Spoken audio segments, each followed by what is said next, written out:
लीजिए सुनिए रबीन्द्रनाथ टैगोर के लिखे उपन्यास चोखेर बाली के हिंदी अनुवाद आंख की किरकिरी का भाग 29 मेरी यानी समीर गोस्वामी की आवाज में। आशा ने एक दिन अन्नपूर्णा से कहा, अच्छा मौसी, मौसा जी की तुम्हें याद है? अन्नपूर्णा ने कहा, मैं 11 बरस की उम्र में विधवा हुई थी। पति की मूर्ति छाया सी याद पड़ती है। आशा ने पूछा, तो फिर तुम किसका ध्यान किया करती हो मौसी? अन्नपूर्णा ने कहा, मेरे पति अब जिनमें मौजूद हैं उन्हीं भगवान का। आशा ने कहा, उससे तुम्हें सुख मिलता है? अन्नपूर्णा स्नेह के साथ आशा के सिर पर हाथ फेरती हुई बोली, मेरे मन की बात तू क्या समझ सकेगी बेटी?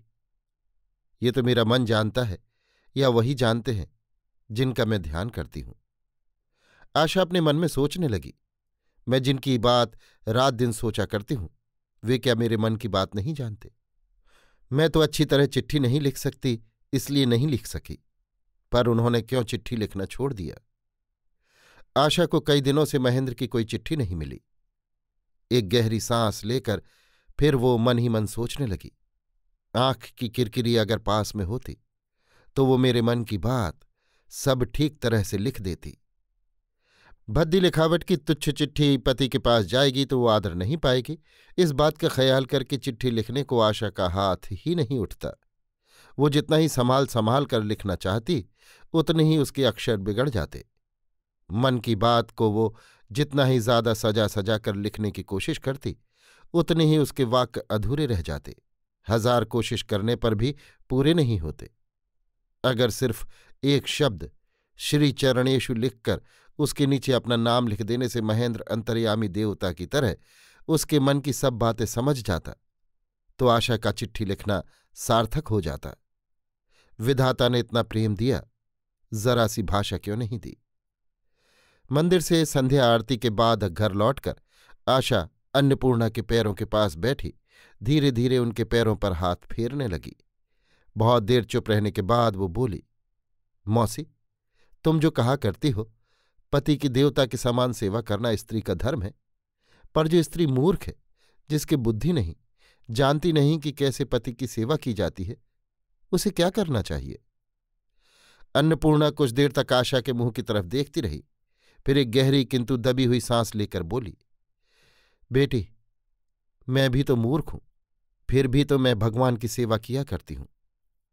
आशा ने कहा, वे जो तुम्हारे मन को जानते हैं इसी से प्रसन्न होते हैं, पर मान लो पति अगर मूर्खा की सेवा से प्रसन्न ना हो? अन्नपूर्णा ने कहा, सबको प्रसन्न करने की शक्ति सब में नहीं होती बेटी। स्त्री अगर आंतरिक श्रद्धा भक्ति से पति की सेवा और गृहस्थी का काम करे तो पति उसे तुच्छ समझकर भले ही ठुकरा दे, स्वयं जगदीश्वर उसे जरूर अपना लेते हैं। आशा बिना कुछ उत्तर दिए चुपचाप बैठी रही। मौसी की इस बात से सांत्वना पाने के लिए उसने बहुत चेष्टा की, पर यह बात उसके मन में किसी तरह बैठी ही नहीं कि पति जिसे तुच्छ समझकर ठुकरा देगा, जगदीश्वर उसे कैसे सार्थकता दे सकते हैं। वो नीचे को दृष्टि किए अपनी मौसी के पैरों पर हाथ फेरने लगी। अन्नपूर्णा ने तब आशा का हाथ पकड़कर उसे और भी अपने पास खींच लिया और उसका माथा चूमकर रुद्ध कंठ को दृढ़ चेष्टा से बाधा मुक्त करके वे कहने लगीं, चुन्नी, दुख कष्ट से जो शिक्षा मिलती है सिर्फ कान से सुन लेने से वो नहीं मिल सकती। तेरी इस मौसी ने भी एक दिन तेरी सी उम्र में तेरी ही तरह घर संसार के साथ बड़ा भारी लेन देन का संबंध जोड़ा था। तब मैं भी तेरी ही तरह सोचा करती थी कि जिसकी सेवा करूंगी उसे संतोष क्यों नहीं होगा, जिसकी पूजा करूंगी उसका प्रसाद क्यों नहीं पाऊंगी, जिसके लिए मैं भलाई की चेष्टा करूंगी वो मेरी चेष्टा को भला क्यों नहीं समझेगा। किंतु मैंने पग पग पर देखा कि ऐसा नहीं होता। अंत में एक दिन असह्य मालूम हुआ, देखा कि संसार में मेरा सब कुछ व्यर्थ हो गया है। उसी दिन मैं घर संसार त्याग कर चली आई। आज देख रही हूं कि मेरा कुछ भी निष्फल नहीं गया। अरे बिटिया, जिनके साथ असल लेन देन का संबंध है, जो इस संसार के हाट के मूल महाजन हैं, वे ही मेरा सब कुछ ग्रहण कर रहे थे। हृदय में बैठकर आज वे इस बात को स्वीकार कर रहे हैं। तब अगर मैं ऐसा जानती, अगर उनका काम समझकर संसार का काम करती, उन्हीं को दे रही हूं समझकर संसार को अपना हृदय दे देती, तो कौन मुझे दुख दे सकता था। आशा बिस्तर पर पड़ी पड़ी बहुत रात तक बहुत बातें सोचती रही, तो भी अच्छी तरह वो कुछ समझ न सकी। किंतु पुण्यवती मौसी के प्रति उसी की असीम भक्ति थी। उस मौसी की बात को पूरी तरह समझ में न आने पर भी उसने एक प्रकार से शिरोधार्य कर लिया।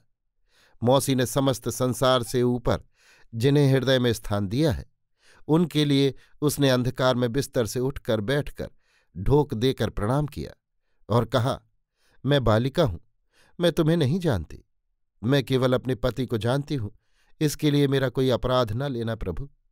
अपने पति को मैं जो पूजा चढ़ाती हूं, भगवान तुम उनसे उसे ग्रहण करने के लिए कहना। वे यदि उसे पैरों से ठुकरा दें तो फिर मैं जी नहीं सकती। मैं अपनी मौसी जैसी पुण्यवती नहीं हूं। एकमात्र तुम्हारा ही आश्रय लेकर मैं नहीं बच सकती। इतना कहकर आशा बार बार ढोक देकर नमस्कार करने लगी। आशा के ताऊ का कलकत्ते लौटने का समय आ गया। विदा होने के पहले दिन शाम को अन्नपूर्णा ने आशा को अपनी गोद में बिठाकर कहा, चुन्नी बिटिया मेरी, दुख शोक अमंगल से हमेशा तेरी रक्षा करने की शक्ति मुझ में नहीं है। मेरा यही उपदेश है कि कहीं भी कितना ही कष्ट क्यों न मिलता रहे, अपने विश्वास को अपनी भक्ति को तू हमेशा स्थिर रखना, अपने धर्म को तू सदा अटल बनाए रखना। आशा ने उनके पांव की धूल माथे से लगाते हुए कहा, मुझे आशीर्वाद दो मौसी, भगवान करें ऐसा ही हो। अभी आप सुन रहे थे रवीन्द्रनाथ टैगोर के लिखे उपन्यास चोखेर बाली के हिंदी अनुवाद आंख की किरकिरी का भाग 29 मेरी यानी समीर गोस्वामी की आवाज में।